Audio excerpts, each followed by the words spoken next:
이 시간 찬송가 411장 예수 사랑하심은 같이 찬양하시겠습니다.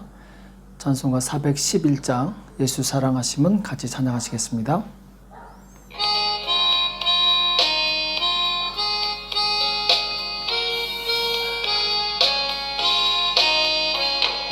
예수 사랑하심은 거룩하신 말일세.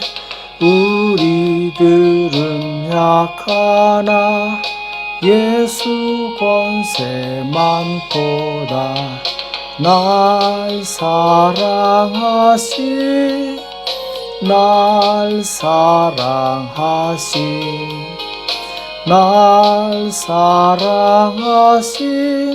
성경에 써있네. 나를 사랑하시고 나의 죄를 다 씻어 하늘 문을 여시고 들어가게 하시네. 날 사랑하신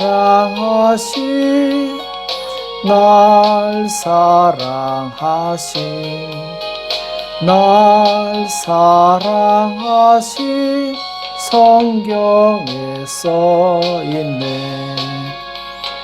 내가 연약할수록 더욱 귀히 여기사 높은 보좌 위에서 낮은 나를 보시네. 날 사랑하신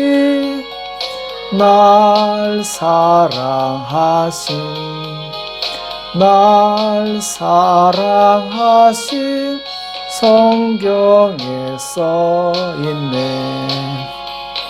세상 사는 동안에 나와 함께 하시고 세상 떠나가는 날 천국 가게 하소서. 날 사랑하신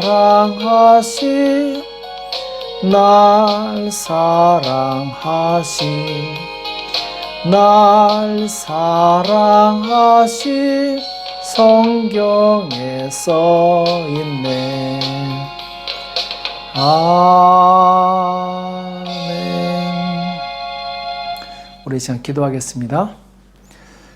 살아계신 하나님 아버지, 이 새벽에 저희들을 불러주시고 하나님 앞에 나와 간절히 기도할 수 있도록 은혜 주시면 감사합니다. 새벽에 도우신다고 하셨사오니 하나님, 새벽에 하나님을 부르게 도와주시옵시고 하나님께 간구할 때 하늘문을 열어주시옵시고 하늘의 응답이 임할 수 있도록 역사하여 주시옵소서. 하나님, 우리는 연약합니다. 그러나 하나님은 강하십니다. 하나님의 그 강하신 손으로 우리를 붙들어 주셔서 이 험악한 세상 가운데 믿음으로 승리할 수 있도록 우리를 붙들어 주시옵소서. 오늘 우리에게 주시는 말씀 듣기 원합니다. 말씀은 살았고 운동력이 있다고 말씀하셨사오니 그 말씀이 내 안에 역사하셔서 내 병을 치료하게 도와주시옵시고 내 삶을 온전히 변화시킬 수 있도록 역사하여 주시옵소서. 이 시간 저녁에 함께해 주실 것을 믿고 감사하며 예수님의 이름으로 간절히 기도합나이다. 아멘. 이 시간 하나님의 말씀 역대상 3장 1절에서 5절 말씀 보겠습니다. 역대상 3장 1절에서 5절 말씀을 같이 한 목소리 합독하도록 하겠습니다. 역대상 3장 1절에서 5절입니다. 같이 읽겠습니다. 시작. 다윗이 헤브론에서 낳은 아들들이 이러하니 맏아들은 암논이라. 이스라엘 여인 아히노암의 소생이요. 둘째는 다니엘이라. 갈멜 여인 아비가일의 소생이요. 셋째는 압살롬이라. 구슬 왕 달메의 딸 마아가의 아들이요. 넷째는 아도니아라. 학깃의 아들이요. 다섯째는 스바다랴. 아비달의 소생이요. 여섯째는 이드르암이라. 다윗의 아내 에글라의 소생이니 이 여섯은 다윗이 헤브론에서 낳은 자라. 다윗이 거기서 7년 6개월을 치료하였고 또 예루살렘에서 33년을 치료하였으며 예루살렘에서 낳은 아들들은 이러하니 시므아와 소박과 나단과 솔로몬 네 사람은 다 암미엘의 딸 바수아의 소생이요. 아멘. 자기 정체성이 확실한 성도가 됩시다. 자기 정체성이 확실한 성도가 됩시다. 라는 제목으로 같이 말씀을 나누겠습니다. 우리 역대상은 계속해서 이 메시아의 족보에 대해서 말씀을 하고 있다고 말씀드렸죠. 오늘 역대상 3장은 이제 다윗의 계보에 대한 말씀인데, 오늘 본문 말씀처럼 다윗에게는 정말 많은 아들들이 있었습니다. 다윗이 헤브론에서 7년간 있을 동안에 많은 아들을 낳았는데, 또 이 예루살렘에서 33년을 살면서 이제 더 많은 아들을 낳았겠죠. 자, 그래서 이 많은 아들을 낳았는데 그 중에 왕이 된 사람은 이제 단 한 사람이죠. 다윗의 아들 솔로몬이 왕으로 선택되어서 이 왕으로 삶을 살았고, 또 솔로몬도 이제 자녀가 많았지만 르호보암이 왕으로 선택됩니다. 그러니까 다윗의 자녀들, 많은 자녀들이 있었지만 왕으로 선택된 사람은 딱 한 사람이죠. 그리고 그 사람은 특별한 권세와 영광을 누리게 됩니다. 신약 시대에 예수님을 믿은 수많은 사람들 중에도 또한 이 제자가 되어서 주님을 섬기는 자가 되어서 하나님께 자신을 드린 사람들이 있습니다. 이들은 특별히 하나님으로부터 선택된 사람들이죠. 베드로전서 2장 9절에 보면은 오직 너희는 택하신 족속이요 왕 같은 제사장들이요 거룩한 나라요 그의 소유된 백성이니 이는 너희를 어두운 데서 불러내어 그의 기이한 빛에 들어가 계신 자의 아름다운 덕을 선전하게 하려 하심이라. 여기 보면은 예수님을 믿어 구원받은 하나님의 백성에 대해서 뭐라고 표현하고 있냐면은 너희는 택하신 족속이다 이렇게 말씀하고 있어요. 그리고 왕같은 제사장들이다 이렇게 말씀하고 있습니다. 너희가 전에는 백성이 아니더니 이제는 하나님의 백성이요 전에는 긍휼을 얻지 못하였더니 이제는 긍휼을 얻은 자니라. 우리가 예수님을 믿기 전에는 바로 어둠 가운데 있었습니다. 하나님의 자녀가 아니었고 죄악 가운데 살던 이 사단의 백성이었죠. 그러나 이제 예수님을 믿음으로 우리는 사단의 종에서 하나님의 종으로, 사단의 아들에서 하나님의 아들로 우리의 신분이 완전히 바뀐 자가 되었죠. 그래서 요한복음 1장 12절에 보면은 영접하는 자, 곧 그 이름을 믿는 자들에게는 하나님의 자녀가 되는 권세를 줬다 이렇게 말씀하고 있죠. 그리고 우리가 하나님의 자녀가 된 것은 사람의 혈통을 따라 난 것이 아닙니다. 바로 오직 하나님으로부터 난 자들이다. 성경이 이렇게 말씀하고 있는데, 우리가 예수님을 믿어 거듭났을 때 우리는 하나님으로부터 태어난 하나님의 선택된 백성이라는 것이죠. 그리고 우리는 이 왕이신 하나님의 권세를 같이 사용할 수 있는 그런 하나님의 아들이 되었습니다. 자, 그럼 우리의 정체성이 무엇이냐? 바로 이것이죠. 나는 살아계신 하나님, 천지를 창조하신 하나님의 아들이다, 딸이다. 이것이 바로 나의 정체성입니다. 이것을 인정하는 사람은 바로 전혀 다른 삶을 살게 돼 있어요. 많은 사람들이 입술로만 고백하기 때문에 삶이 변화되지 않는 것입니다. 내가 정말 천지를 창조하신 하나님의 아들, 딸이라는 것을 믿는다면 우리의 생각은 바뀌어질 것입니다. 우리의 삶도 바뀌어질 것입니다. 그래서 자기 정체성을 아는 사람은 자기 스스로의 가치를 떨어치지 않아요. 왜냐하면 내가 존귀한 하나님의 자녀이기 때문에 고귀한 삶을 살게 된다는 것이죠. 그래서 베드로전서 2장 11절에 보면은 사랑하는 자들아 나그네와 행인 같은 너희를 권하노니 영혼을 거스려 싸우는 육체의 정욕을 제어하라. 자, 육체의 정욕을 제어하라 이렇게 말씀하고 있죠. 내가 하나님의 자녀라면 이제는 육체의 정욕대로 살지 않는다라는 것이죠. 그리고 로마서 8장 12절에도 보면은 형제들아 우리가 빚진 자로 돼 육신에게 져서 육신대로 살 것이 아니니라. 자, 우리가 죄악 가운데 살 때 하나님의 자녀가 아니었을 때는 바로 죄가 시키는 대로 죄악 가운데 살았던 거죠. 육신이 시키는 대로 살았던 거죠. 그러나 너희가 육신대로 살면 반드시 죽을 것이로되 영으로서 몸의 행실을 죽이며 살리니 무릇 하나님의 영으로 인도함을 받는 그들은 곧 하나님의 아들이라 이렇게 말씀하고 있습니다. 자, 우리가 육신대로 살고 있습니까? 그러면은 반드시 죽을 것이라고 성경은 경고하고 있어요. 육신대로 산다는 것이 무엇입니까? 하나님의 뜻이 아닌 내 생각대로 산다는 것이죠. 하나님의 방법대로 살지 않고 내 방법대로 산다는 것이죠.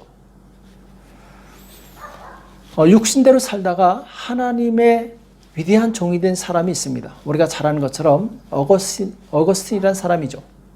이 사람은 기독교 역사에 큰 획을 그은 정말 굉장한 사람이었죠. 이 사람은 기독교 신앙의 기초를 세운 믿음의 사람이었습니다. 이 사람이 어떻게 해서 변화됐느냐? 로마서 13장 말씀을 듣고 변화됩니다. 거기에 보면은 11절에 나오죠. 너희가 이 시기를 알거니와 자다가 깰 때가 되었으니 이는 이제 우리의 구원이 처음 믿을 때보다 가까웠음이라. 이렇게 말씀하고 있어요. 자다가 깰 때가 되었다라는 것이죠. 밤이 깊고 낮이 가까웠으니 그러므로 우리가 어둠의 일을 벗고 빛의 갑옷을 입자. 이제 주님이 오실 그 빛의 나라, 영원한 하나님의 나라에 들어가기 위해서 우리는 어둠의 일을 벗고 빛의 갑옷을 입으라고 말씀하고 있습니다. 자, 갑옷을 입는다는 얘기는 전투하라는 얘기죠. 싸우라는 얘기죠. 옛사람과 싸우라는 얘기죠. 그래서 낮에와 같이 단정행하고 방탕과 술 취하지 말며 음란과 호색하지 말며 쟁투와 시기하지 말고 오직 주 예수 그리스도로 옷 입고 정욕을 위하여 육신의 일을 도모하지 말라. 방탕하지 말라는 거죠. 술 취함과 음란에서 벗어나라는 것이죠.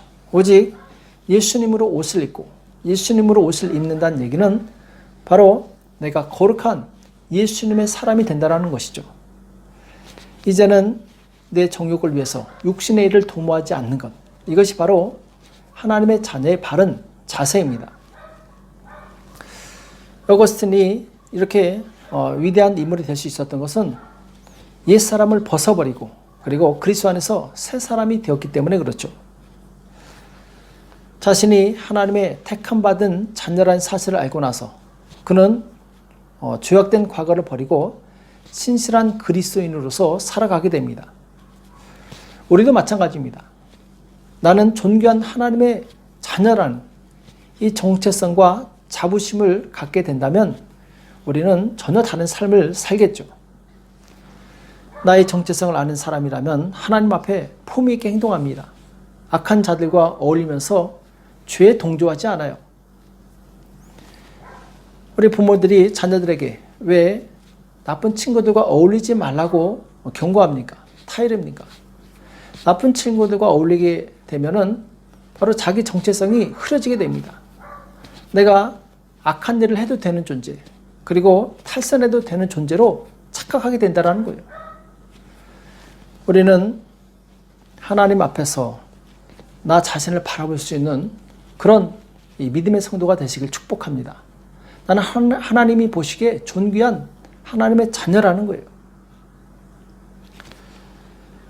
때로 우리 주변에 보면은 우울증 때문에 힘들어하고 또 각종 염려로 두려워하는 사람들이 있습니다. 자, 그렇다면은 그 사람은 자기 정체성을 다시 한번 확인할 필요가 있습니다.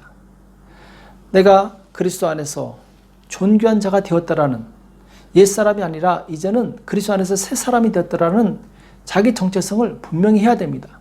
그래서 나는 누구인가? 나를 바라볼 수 있어야 돼요. 내가 나를 바라보는 것이 아니라 하나님의 시각으로 나를 바라볼 수 있어야 된다는 것이죠. 나는 하나님께서 하나밖에 없는 독생자 예수 그리스도를 십자가에서 내 생명과 바꿀 정도로 하나님께서 귀하게 여기는 존재라는 것이죠. 자, 얼마나 하나님께서 나를 사랑하시는가. 이사야서 49장 15절 16절에 보면은 여인이 어찌 그 젖 먹는 자식을 잊겠으며 자기 태선한 아들을 긍휼히 여기지 않겠느냐. 그들은 혹시 잊을지라도 나는 너를 잊지 아니할 것이라. 자기 자녀를 사랑하지 않는 부모가 어디 있겠습니까? 정말 눈에 넣어도 아프지 않을 정도로 그렇게 사랑하는 자녀. 그러나 혹 이 자녀를 사랑하지 않는다 할지라도 하나님은 우리를 사랑하신다라는 것이죠. 나는 너를 잊지 않겠다고 말씀하시는 거죠. 내가 너를 손바닥에 새겼고 너희 성벽이 항상 내 앞에 있나니. 하나님께서 손바닥에 나를 새겼다고 말씀하고 있어요. 결코 잊지 않고 계시다라는 것이죠. 그리고 내 앞에 성벽을 세웠다는 얘기는 하나님께서 나를 성벽처럼 지켜주시겠다라는 거죠.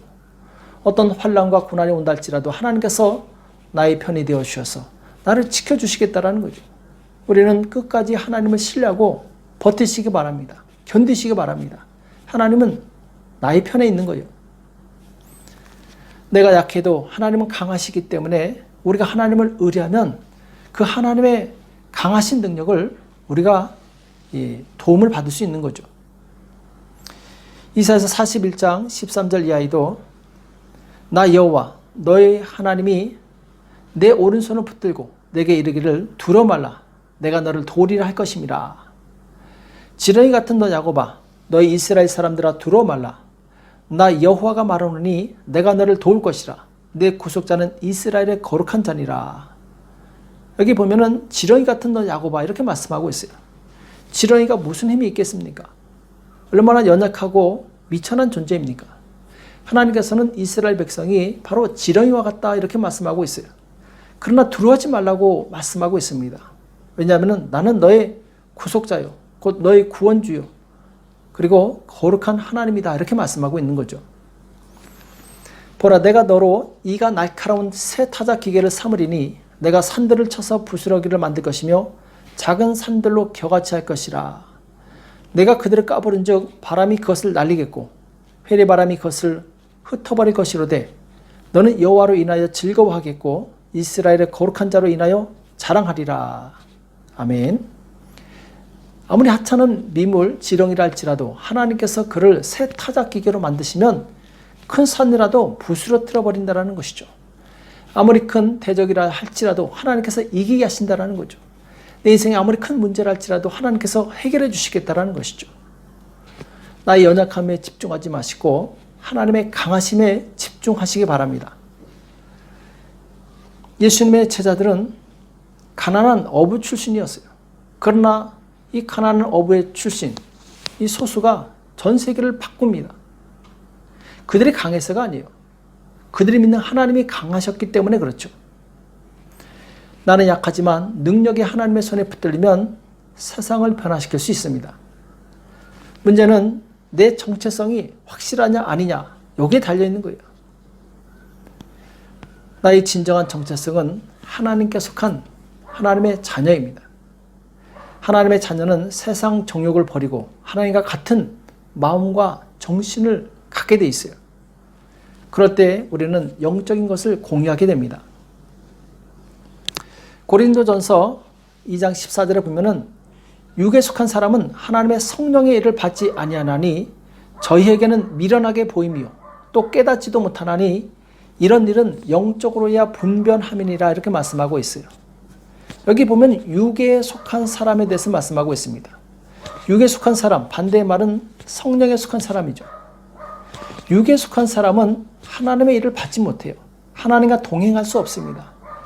더불어서 하나님의 능력을 소유할 수도 없게 되는 것이죠.